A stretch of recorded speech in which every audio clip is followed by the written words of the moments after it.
మకర రాశి యొక్క అధిపతి శని భగవానుడు. ఆదాయ వ్యయాన్ని మనం గమనించినట్లయితే 8 ఆదాయం 14 వ్యయం. ఈ సంవత్సరం అధికంగా ఖర్చు పెట్టబోయే రాశులలో మకర రాశి మరొకటి అని చెప్పి గుర్తుపెట్టుకోగలగాలి. 14 రూపాయల ఖర్చు పొంచి ఉంటే కేవలం వీరి యొక్క ఆదాయం 8 రూపాయలు మాత్రమే, అనగా 6 రూపాయలు వీళ్ళు అప్పు కాబోతున్నారు.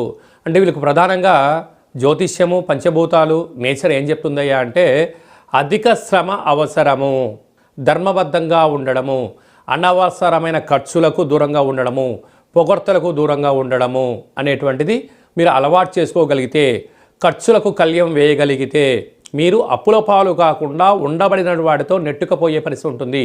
విందులని, వినోదాలని, గొప్పలకని వెళ్ళారా, 6 రూపాయల అప్పులు కాగా మీ స్థిరచర ఆస్తులు కూడా వేసవిలో ఒక మంచుగడ్డ బయట పెడితే తెలియకుండా ఎలా గడిచిపోతుందో మీ ధనం కూడా అలా కరిగిపోయే సమయం ఆసనమైంది అని చెప్పి గుర్తుపెట్టుకోగలగాలి. రాజపూజ్యం 4 అవమానమైదు.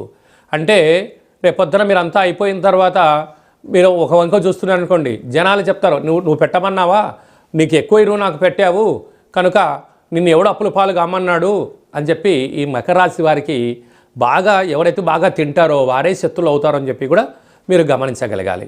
అలాగనే ఒకవైపు ఏళ్ళనాటి శనిపోయిన ఆనందం కన్నా ఈ అనేక 18 సంవత్సరాల తర్వాత ధనవాకు కుటుంబస్థంలో రాహు సంచారం చేయడం, తృతీయంలో విశేషమైనటువంటి శని భగవానుని యొక్క 30 ఏళ్ల తర్వాత 3వ స్థానంలో ఉండడం, 12 సంవత్సరాల తర్వాత 6వ స్థానంలో దేవగురు బృహస్పతి సంచారం చేయడం, అష్టమంలో కేతు సంచార స్థితి, అనగా రాశి నుంచి 2వ స్థానంలో అనుకూలంగా లేకపోవడం, 3వ స్థానంలో అనుకూలంగా లేకపోవడం, 6లో అనుకూలంగా లేకపోవడం, 8లో అనుకూలంగా లేని కారణం చేత సమస్యలు చుట్టుముట్టబోతున్నాయి.